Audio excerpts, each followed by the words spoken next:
Mən hələ bir müəmmanın içində qalmışam əmoğlu. Sən böyük siyasətçisən. Niyə qalib gəlmək ehtimalı %1 olan müharibəni davam elətdirirsən? Niyə bu cəmaatı siyasətlə məğlub eləmirsən?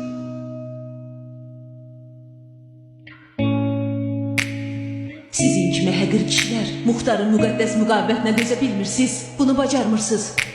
Siz Muxtardan qorxursunuz, onun adını eşidəndə dəhşətə gəlirsiniz. Bu bihəya qadının dilini kəsib, boynunu vurun, boynunu!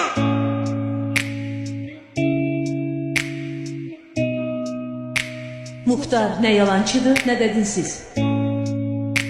O mənim gördüyüm ən düz danışan və ən adil kişidir.